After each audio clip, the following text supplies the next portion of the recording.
वंदे मातरम कर्मचारी साथियों, विशेषकर शिक्षा विभाग से जुड़े साथियों के लिए एक महत्वपूर्ण अपडेट है। स्वामी विवेकानंद राजकीय मॉडल स्कूलों में विभिन्न पदों पर पदस्थापन के लिए ऑनलाइन साक्षात्कार हेतु विज्ञप्ति जारी की गई है। और क्या विज्ञप्ति है, किन किन पदों पे आवेदन आमंत्रित किए गए हैं, क्या प्रोसेस रहेगा, पूरा जो डिटेल्स मैं आपको इस वीडियो में शेयर करूंगा, तो वीडियो पूरा देखें। जैसे कि आप देख पा रहे हैं, राजस्थान के 134 स्वामी विवेकानंद राजकीय मॉडल विद्यालयों में प्रधानाचार्य किन किन पदों पर ऑनलाइन साक्षात्कार हेतु विज्ञप्ति जारी की गई है। प्रधानाचार्य, व्याख्याता, वरिष्ठ अध्यापक, प्रयोगशाला सहायक, पुस्तकालय अध्यक्ष, वरिष्ठ सहायक और कनिष्ठ सहायक के रिक्त पदों पर पदस्थापन हेतु 19 से 28 दिसंबर 2022 को डॉक्टर सर राधाकृष्णन शिक्षा संकुल जयपुर स्थित राजस्थान स्कूल शिक्षा परिषद कार्यालय द्वारा ऑनलाइन साक्षात्कार लिया जाएगा। और संबंधित ब्लॉक की पदवार रिक्तियां, पात्रता, अनुभव, आवश्यक मानदंड, दिशा निर्देश, शर्तें और साक्षात्कार की तिथि का विवरण जो परिषद की वेबसाइट है http://rajramsa.nic.in पे देखा और डाउनलोड किया जा सकता है। साक्षात्कार तो ऑनलाइन आवेदन है वो 2/12/2022 से यानी कि 2 दिसंबर से यानी कि 1-2 दिन के बाद में ही शुरू हो जाएंगे और 8/12 तक आपको 6 दिन के अंदर अंदर ये आवेदन करने हैं, 6-7 दिन में। रात्रि 12 बजे तक साला दर्पण के स्टाफ विंडो के माध्यम से स्वयं की लॉगिन आईडी से आप आवेदन कर पाएंगे। और ऑनलाइन साक्षात्कार के लिंक और समय की सूचना ऑनलाइन आवेदन पत्र में दिए गए साला दर्पण स्टाफ विंडो के मोबाइल नंबर या स्टाफ विंडो में आपके प्रदर्शित हो जाएगी, प्रेषित की जाएगी। और साक्षात्कार के संबंध में कुछ महत्वपूर्ण शर्तें हैं, वो निम्न है। क्या क्या शर्तें होगी?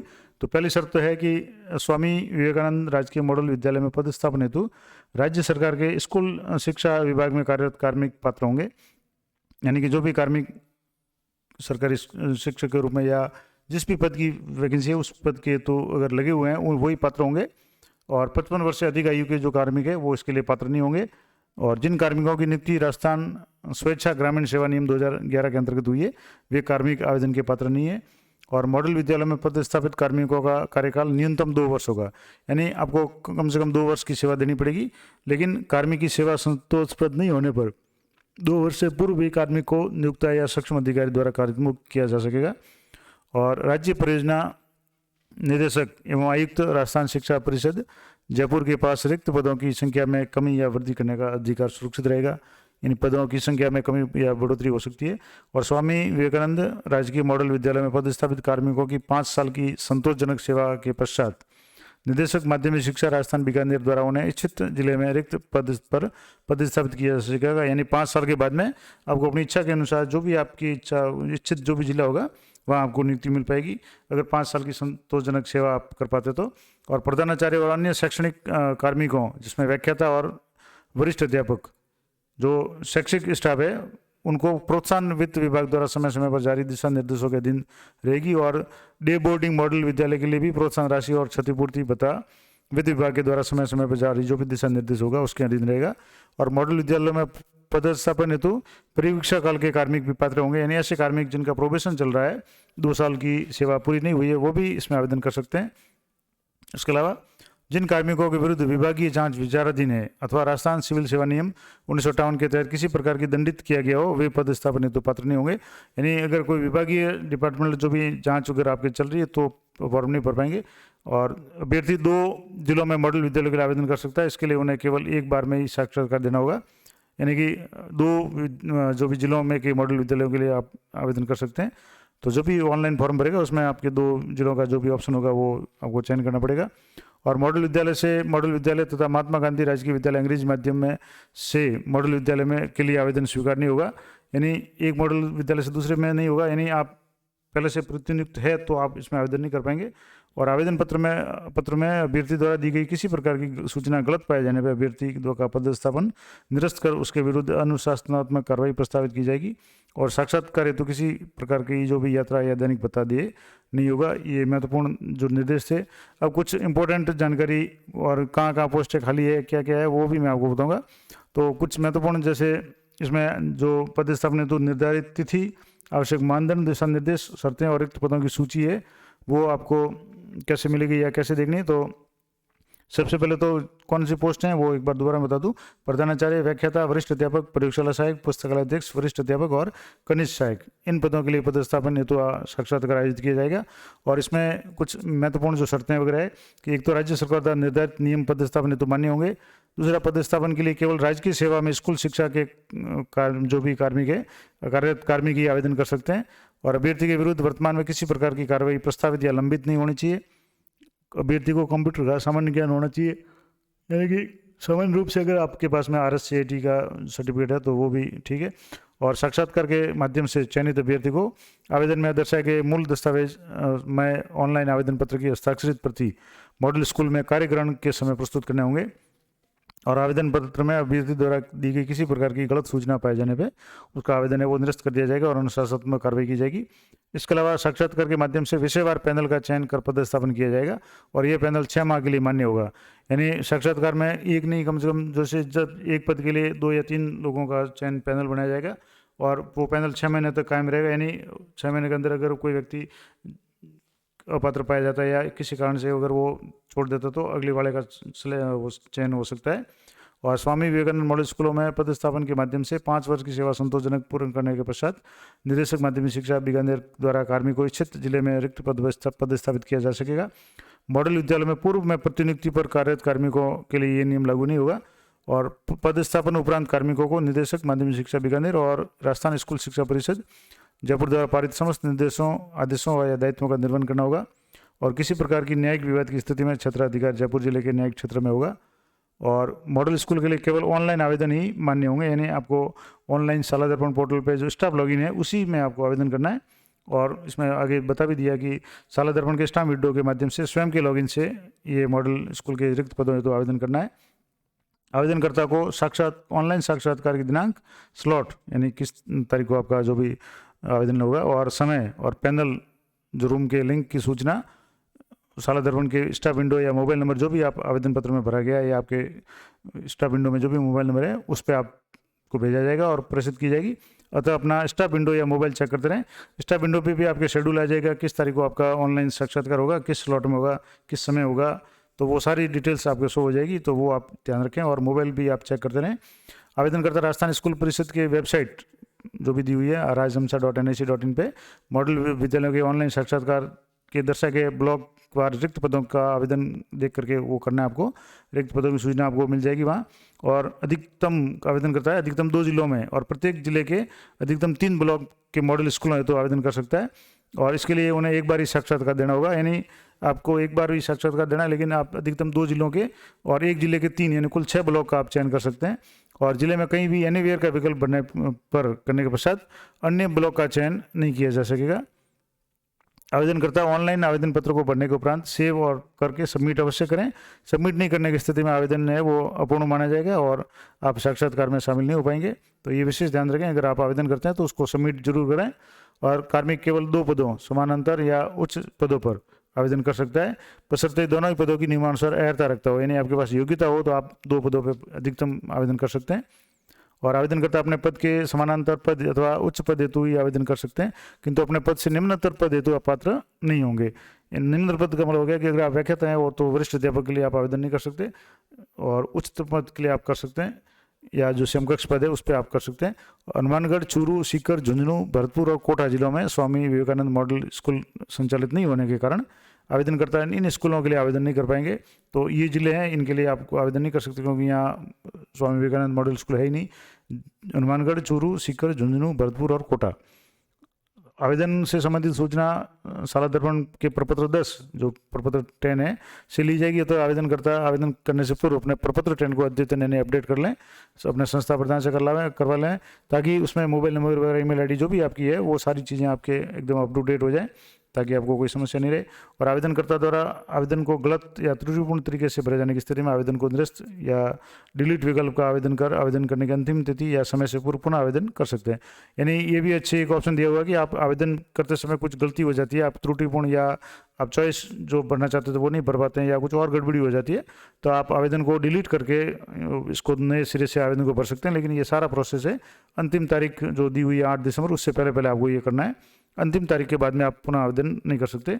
तो ये विशेष ध्यान रखें, कोशिश करें कि गलती नहीं हो, और गलती हो तो भी इसमें सुधार का यानी मौका है कि आप जो भी आवेदन किया उसको डिलीट करके नया आवेदन है वो आप ऑनलाइन अप्लाई कर सकते हैं। दूसरा, आवेदनकर्ता की जो दिनांक 30/11/2022 को आयु 55 वर्ष से अधिक नहीं होनी चाहिए। यानी आज 30 तारीख है तो आज आपकी आयु 55 वर्ष से अगर अधिक है तो आप आवेदन नहीं कर पाएंगे। शिक्षा विभाग राज्य सरकार द्वारा प्रदत्त शिक्षक पुरस्कार शिक्षक ही मान्य होगा। यानी शिक्षक जो पुरस्कार में है तो वो राज्य सरकार या शिक्षा विभाग द्वारा जो पुरस्कृत है वो मान्य होगा। और राजकीय संस्था विभाग द्वारा आयोजित प्रकाशित वर्कशॉप सेमिनार आलेख मान्य होंगे। ये चीज़ें क्यों पूछी गई, क्योंकि आगे जो मेरिट बनेगी, आपका जो पैनल में आपका नाम आएगा उसमें ये सारी चीज़ें शिक्षक पुरस्कार वगैरह है, आपको अगर प्राप्त है तो आपकी उसमें मार्किंग होगी। तो उस मार्किंग के लिए ये इन के बारे में बताया गया कि अगर आपके पास में शिक्षक पुरस्कार है तो किस लेवल का होना चाहिए, राज्य स्तर का या उससे उच्च स्तर का होना चाहिए। अब जैसे इसमें लिखा हुआ शैक्षिक प्रशैक्षिक योग्यता और अनुभव के अतिरिक्त शर्तें इस प्रकार है, जैसे अंग्रेजी माध्यम में अध्यापन के साथ साथ अंग्रेजी में लिखना और बोलने की क्षमता होनी चाहिए। राजस्थान, भारत और विश्व संबंधित सामान्य ज्ञान भी आना चाहिए। कंप्यूटर पर हिंदी और अंग्रेजी में टंकण, इंटरनेट, ईमेल का प्रयोग, डाटा संग्रहण, स्थानांतरण, Word, Excel, PowerPoint, smart class, e content निर्माण आदि में आपकी क्षमता होनी चाहिए। और अपने विषय या जॉब की पूर्ण जानकारी आपको होनी चाहिए। और शारीरिक और मानसिक रूप से स्वस्थ होना चाहिए जो कार्मिक है। अब साक्षात्कार हेतु पात्रता और मानदंड किस प्रकार से होंगे, तो जैसे प्रधानाचार्य के पद के लिए वर्तमान में किसी भी राजकीय विद्यालय में प्रधानाचार्य के पद पर कार्यरत व्यक्ति आवेदन कर सकता है। फिर व्याख्याता, तो सामान्य जो व्याख्याता है उसमें वर्तमान में संबंधित विषय में व्याख्याता पद पर कार्यरत अथवा वरिष्ठ अध्यापक संबंधित विषय के पद पर कार्यरत, और 2 वर्ष का अनुभव और संबंधित विषय में अधिस्नातक का मतलब MA, MCOM, MSc जो भी है वो आपके होनी चाहिए। और अगर राजकीय विद्यालय में आप कार्यरत होने चाहिए व्याख्याता के पद पर, अथवा वरिष्ठ अध्यापक के पद पर कम से कम आपके 2 साल का अनुभव हो, तो भी आप व्याख्याता के रूप में आवेदन कर सकते हैं। लेकिन सब्जेक्ट आपका जो हो, व्याख्याता के लिए जो सब्जेक्ट है वो आपके सब्जेक्ट अधिस्नातक यानी MA, MSc वगैरह यानी पोस्ट ग्रेजुएट में आपके वो सब्जेक्ट होना जरूरी है। फिर व्याख्याता इंफॉर्मेटिक्स प्रैक्टिस, ये एक विशेष पोस्ट है, तो इसमें व्याख्याता पद पर कार्यरत या इसमें जो जैसे कंप्यूटर से संबंधित है तो उसमें BE या BTech, MSc, CS या MCA या BCA या PGDCA या O लेवल जो भी है वो होना चाहिए। अथवा वरिष्ठ अध्यापक के पद पर 3 वर्ष का अनुभव और मान्यता प्राप्त विश्वविद्यालय से BE, BTech या MSc या BCA, PGDCA, O लेवल या O level from DOE, CC या किसी भी विषय में अधिस्नातक, ये वांछित योग्यता है। वरिष्ठ अध्यापक पद के लिए वर्तमान में संबंधित विषय में वरिष्ठ अध्यापक के पद पर कार्यरत होना जरूरी है, या संबंधित विषय का जो अध्यापक लेवल 2 का अगर कोई भी कार्मिक है तो उसको वो और 1 वर्ष का अनुभव उसका होना चाहिए, तो भी वो वरिष्ठ अध्यापक के लिए भर सकता है। यानी अपने से उच्चतर पद के आप भर सकते हैं, निम्नतर पद पे आप फॉर्म नहीं भर सकते। तो जैसे वरिष्ठ लेवल 2 का व्यक्ति भी वरिष्ठ अध्यापक के लिए भर सकता है, और व्याख्याता के लिए जो वरिष्ठ अध्यापक है उसके 2 साल की अगर सेवा अनुभव है तो वो भी फॉर्म भर सकता है। इसके अलावा पुस्तकालय अध्यक्ष में वर्तमान में कार्यरत पुस्तकालय अध्यक्ष है 2य श्रेणी अथवा 3य श्रेणी होना चाहिए। पहले तो 2य श्रेणी, और अगर 3य श्रेणी है तो उसको 1 साल का अनुभव होना चाहिए। और प्रयोगशाला सहायक में यानी वर्तमान में प्रयोगशाला सहायक पे कार्यरत कार्मिक भर सकते हैं। वरिष्ठ सहायक में ये भी वही है कि वरिष्ठ सहायक या कनिष्ठ सहायक के पद पर कार्यरत व्यक्ति और टंकण या कंप्यूटर की जानकारी होनी जरूरी है। और कनिष्ठ सहायक में वर्तमान में कनिष्ठ सहायक पद पर कार्यरत टंकण कंप्यूटर की जानकारी होनी चाहिए। फिर शैक्षिक प्रशैक्षिक योग्यता और अन्य अनुभवों के लिए अंक निर्धारण किस प्रकार से होगा, जैसे कि मैंने बताया था कि यहाँ जो भी जो पैनल बनेगा उसमें आपके साक्षात्कार के लिए 60 अंक है, और शैक्षणिक और प्रशैक्षणिक योग्यता के 40 अंक है। उसका निर्धारण किस प्रकार से होगा, तो अब जैसे इसमें पूरा क्राइटेरिया दिया होगा कि प्रधानाचार्य और शैक्षणिक जो भी पद है उनके लिए स्नातक के अगर प्रथम श्रेणी है तो 3 अंक मिलेंगे, स्नातक में आपके 2य श्रेणी है तो 2 अंक, और 3य श्रेणी तो 1 अंक। उसी प्रकार से अधिस्नातक यानी MA, MSc, MCOM वगैरह है तो अगर प्रथम श्रेणी है तो 3 मार्क्स मिलेंगे, 2य श्रेणी है तो 2 और 3य श्रेणी तो 1। B.Ed के भी इसी तरह से मार्किंग होगी, M.Ed की भी इसी तरह से होगी।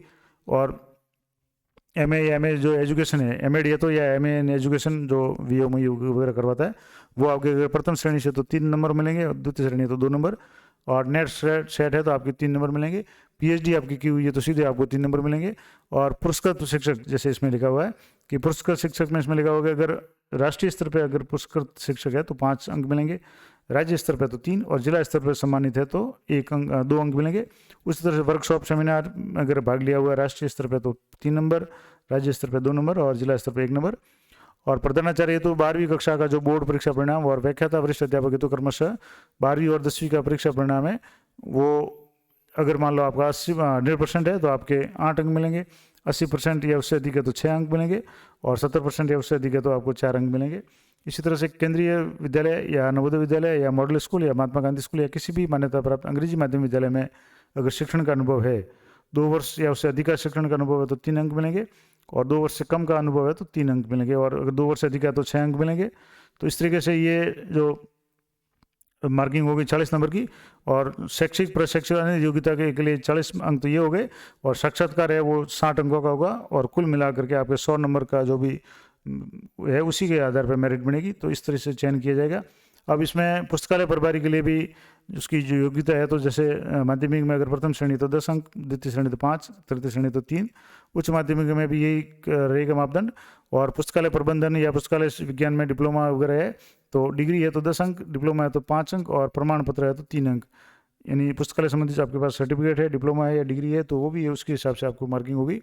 और पुस्तकालय अध्यक्ष के रूप में कार्य का अनुभव अगर 10 साल से ज़्यादा है तो 5 अंक मिलेंगे, 5 से 10 वर्ष के बीच में 3 अंक, और 5 वर्ष से कम की आपकी सेवा है तो 2 अंक मिलेंगे।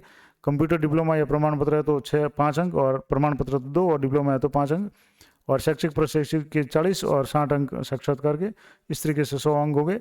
ये का ये क्राइटेरिया प्रयोगशाला साहित्य भी रहेगा 10वीं 12वीं और स्नातक के अलावा।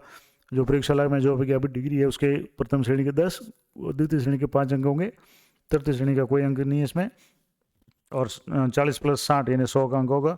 उस तरह से कनिष्ठ सहायक वरिष्ठ सहायक के लिए भी सीनियर सेकेंडरी और सेकेंडरी का प्रथम श्रेणी के 10 अंक, और द्वितीय श्रेणी के 5, और तृतीय श्रेणी के 3, स्नातक तक। और कंप्यूटर टंकण में आपके डिग्री है तो 10, डिप्लोमा है तो 5, और प्रमाण पत्र तो 3। इस तरीके से 40 + 60 का इनका भी 100 नंबर का जो भी होगा, तो ये पूरा क्राइटेरिया होगा। अब इसमें कुछ जो मॉडल जो ऑनलाइन साक्षात्कार है उसमें आपको, जैसे इसमें कोरोना काल के कारण सामाजिक दूरी और यात्रा से बचने के लिए ऑनलाइन साक्षात्कार होगा। ऑनलाइन साक्षात्कार के लिए आपको माइक्रोसॉफ्ट टीम का जो भी ऐप है वो आपके मोबाइल में या लैपटॉप में डाउनलोड करना पड़ेगा, और अपना मोबाइल या लैपटॉप है उसमें माइक्रोसॉफ्ट टीम सॉफ्टवेयर इंस्टॉल या ऐप को इंस्टॉल करके सुनिश्चित करना है। और ये भी करेंगे आपके डेस्कटॉप वगैरह उपकरण में कैमरा या ऑडियो डिवाइस वगैरह जिससे साउंड वगैरह आ जा सके, यानी माइक और स्पीकर दोनों आपकी आवाज़ सामने तक पहुंच सके और सामने वाले की आप आवाज़ सुन सकें। तो माइक और स्पीकर दोनों सही होने चाहिए, और साक्षात्कार के समय ईयरफोन या माइक का प्रयोग करें। प्रत्येक अभ्यर्थी ये सुनिश्चित करेगी वो ऐसे स्थान पर बैठे जहाँ पर्याप्त मात्रा में इंटरनेट, एक तो स्पीड इंटरनेट की अच्छी हो, विद्युत सप्लाई यानी पावर बैंक वगैरह सही हो, ताकि मान लो समय से लगे तो आपका जो भी लैपटॉप या मोबाइल है वो डिस्चार्ज नहीं हो, पर्याप्त रोशनी हो ताकि आपकी जो शक्ल वगैरह है वो सामने से दिख सके। और उक्त व्यवस्थाओं से आश्वस्त होकर अभ्यर्थी अपनी सुविधा अनुसार किसी भी स्थान से साक्षात्कार दे सकता है। आपको अपना जो भी शेड्यूल होगा या जो भी टाइम है, किस टाइम का आपका साक्षात्कार होना है वो आपको ध्यान रखना है।